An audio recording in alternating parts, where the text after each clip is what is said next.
Welcome to the logic मान, एक ऐसा चैनल जहां पर आप हर इलॉजिकल चीज़ को लॉजिकल होते हुए देखेंगे।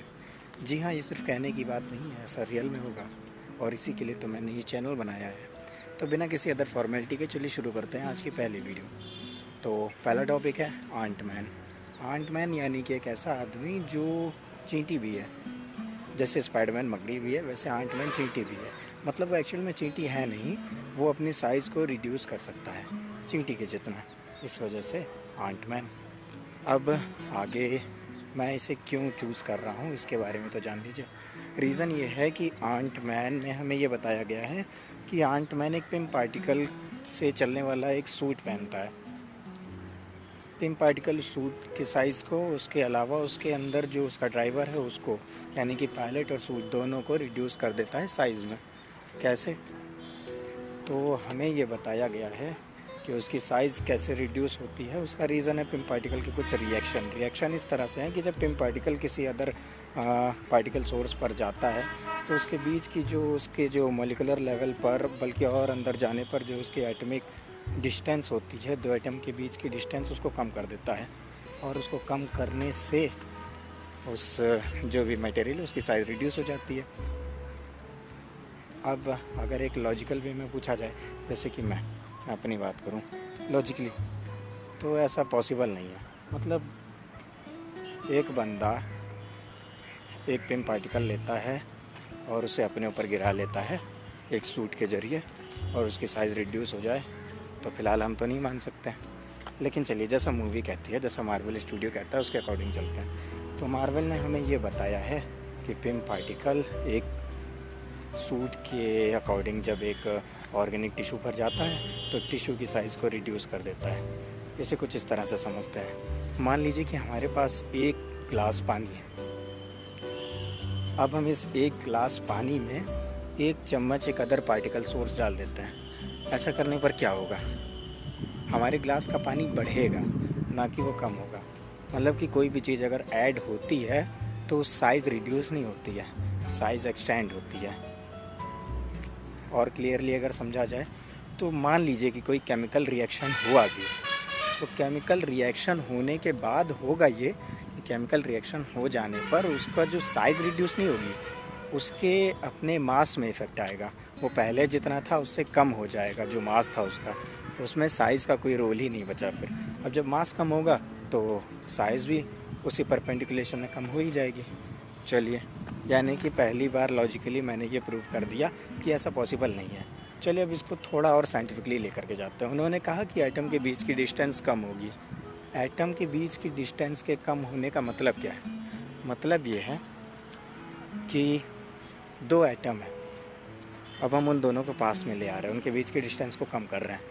तो एटम के ऑर्बिटली एरिया में जो हमारे इलेक्ट्रॉन्स मूव कर रहे हैं, वो दोनों ही एटम के जो एक्सटर्नल इलेक्ट्रॉन्स है वो आपस में भिड़ जाएंगे। अब दोनों ही सेम चार्ज हैं और दो इलेक्ट्रॉन आपस में भिड़ रहे हैं, तो ये तो सेम वही कंडीशन हो जाएगी। जैसे मान लीजिए बचपन में हम मैग्नेट से खेला करते थे, तो एक पॉजिटिव दूसरे पॉजिटिव की तरफ ले जाओ, तो जैसे ही हम अपना मैग्नेट दूसरे मैग्नेट की ओर बढ़ाते थे, दूसरा मैग्नेट तुरंत भाग लेता था। भागने का मतलब वो साइज़ को एक्सटेंड कर रहा है, ना कि वो साइज़ को रिड्यूस कर रहा है। तो जैसे ही हम दो एटम को पास में लाएंगे तो उनके जो एक्सटर्नल चार्ज हैं उनकी वजह से साइज़ बढ़ेगी, ना कि घटेगी। यानी कि मैंने दो तरह से ये प्रूव कर दिया है कि ये पॉसिबल हो ही नहीं सकता, जैसा हमें मार्वल ने बताया आंट मैन के अकॉर्डिंग। पर ये लॉजिकल वे में है। और अब जैसा हमारा चैनल कहता है, थोड़ा पैरालॉजिकल होकर के देखता है।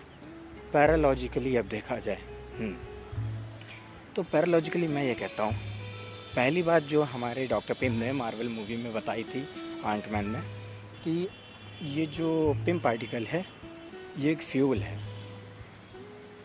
अगर हम अपनी गाड़ी की बात करें, हमारे पास एक ट्यूबुलर हो और हम उसमें फ्यूल डालें, फ्यूल डालने के बाद क्या होता है? फ्यूल के जो भी केमिकल रिएक्शन होते हैं उसके बाद होता ये है कि फ्यूल जब कंबस्ट होता है उसके बाद मैकेनिकल एनर्जी क्रिएट करता है। हमारे गाड़ी के व्हील घूमते हैं, हमारी गाड़ी आगे बढ़ती है। अब जब एक पूरी क्रिया हो जाती है तो उसमें वेस्ट तो बहुत ही कम होता है, जैसे कि थोड़ी सी राख या थोड़ा सा धुआं, जली हुई गैसें, वो सारी हमारे साइलेंसर के थ्रू बाहर आ जाती हैं, है ना? यानी कि वेस्ट बहुत कम हुआ। फ्यूल का यहाँ पर बस यही काम है, फ्यूल उस मास को बढ़ा नहीं रहा है, फ्यूल तुरंत एनर्जी में कन्वर्ट हो रहा है। और उसी तरह से हमारे पास अगर हम इसकी बात करते हैं नॉर्मली, जैसा कि हमारा पिम पार्टिकल को अगर लेकर के चलिए, तो पिम पार्टिकल के कंडीशन में भी यही चीज़ है, यहाँ पर भी वो एज़ फ्यूल काम कर रहा है। अब एज़ फ्यूल काम करने का मतलब तो यही हुआ ना कि वो रिड्यूस कर सकता है और उसी के लिए उसको यूज़ किया गया है, तो वो उसके साइज़ में कोई रोल नहीं प्ले कर रहा है। ये हमारा हो गया पहला कंडीशन।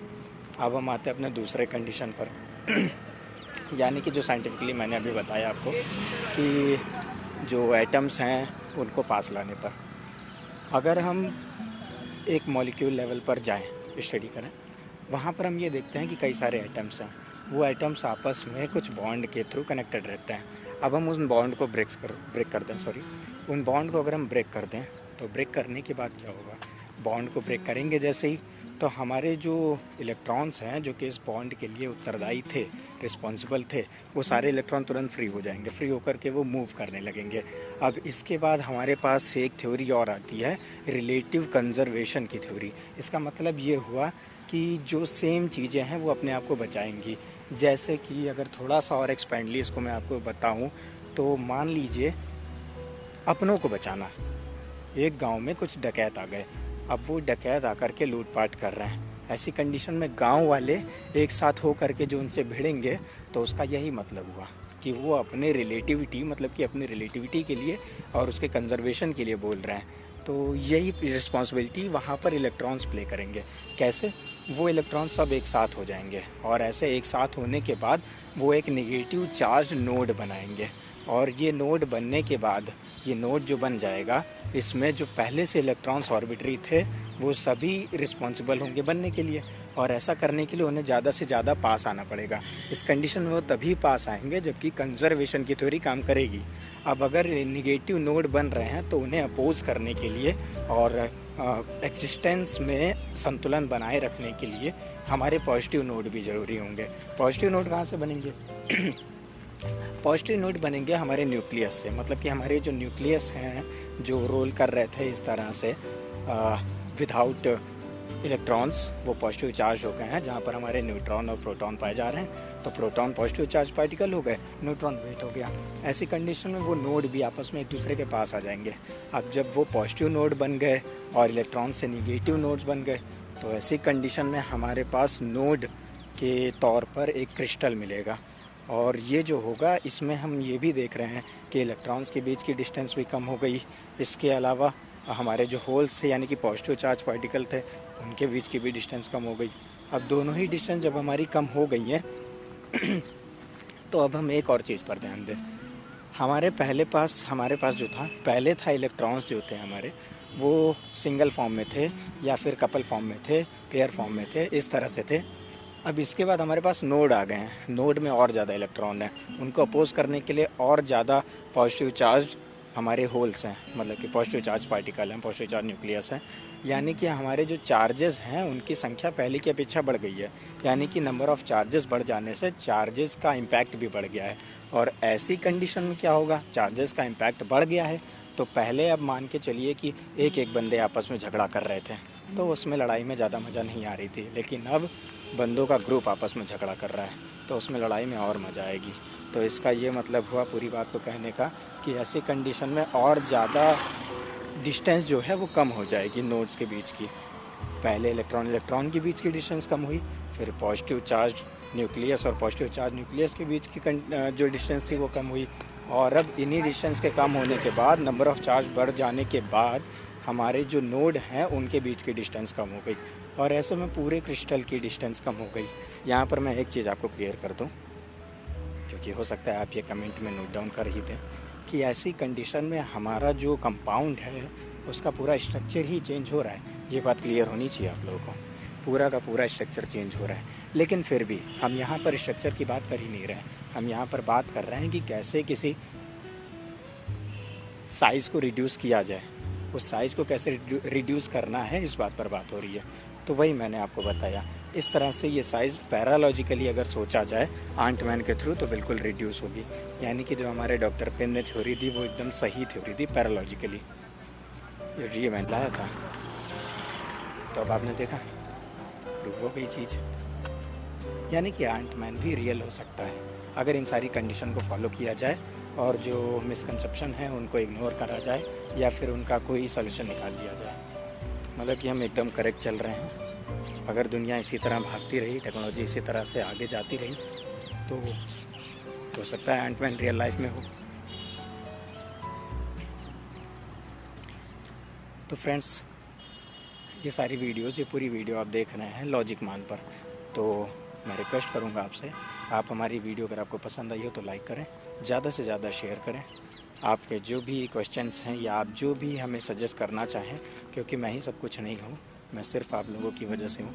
तो अगर आपका कोई भी सजेशन हो या आप कोई भी इम्पैक्ट डालना चाहें तो बिल्कुल आपका स्वागत है, आप कमेंट करिए।